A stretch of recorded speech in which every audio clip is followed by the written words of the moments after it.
Medical Healthcare in the Federal Bureau of Prisons. Welcome to my video series entitled Indicted and Facing Prison Now What? My name is Marc Blatstein, and I know firsthand how surreal and overwhelming this experience can be. I too was convicted of a felony in 2006, but with work, I was able to get my medical license reinstated in 2010, and that's why I'm here to provide you with crucial information every day. With knowledge and preparation, these two are critical for you to build back your confidence so you can begin to participate in navigating these challenging times. The Department of Justice and FBI, if you hear they've been asking questions, chances are their case is mostly complete and they have a 98% conviction rate. So the odds are not in your favor for getting anything less.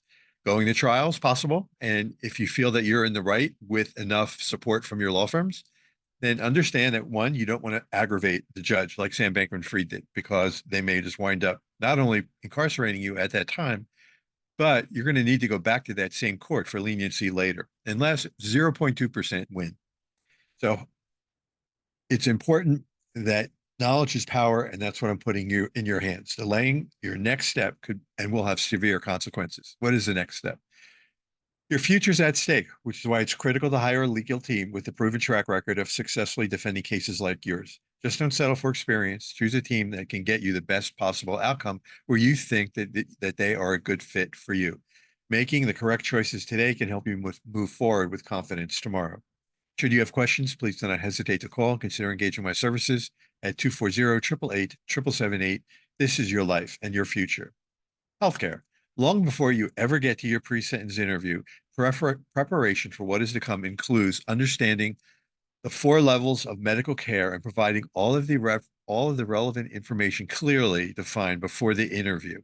No matter how insignificant or long ago the medical care was provided, it should be seriously considered to be included. If you've had any surgeries, you should have all of your operative reports, your pathology reports, your blood labs, the doctor's name, address, email, phone number, any diagnostic tests you've had, X-ray, CT scan, MRI, CAT scan, ultrasound, EEG, EKG, everything should be gotten both by report and also on CD-ROM, quite frankly, because that's how it's done, or on a flash drive, even better.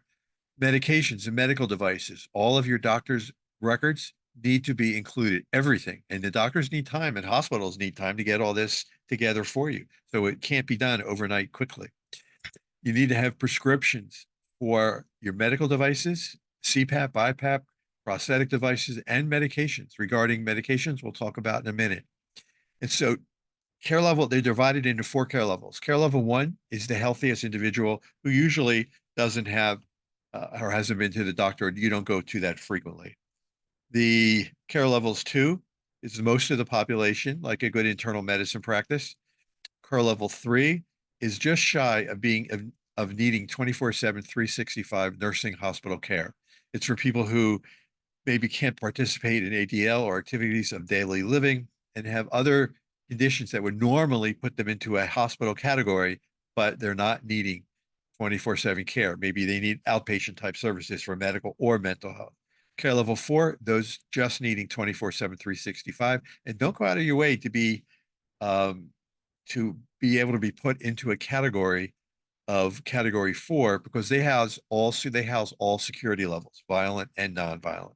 Medications, if you're taking medications, whether just a few or multiple, make sure that they are available on the Bureau of Prisons. They have a formulary list.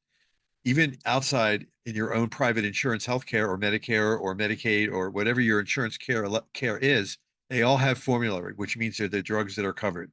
But in the Federal Bureau of Prisons, they also have a non-formulary list. If that is where your medication is, you're not going to get it. You need to have your doctor review all the medications that could be substitutes.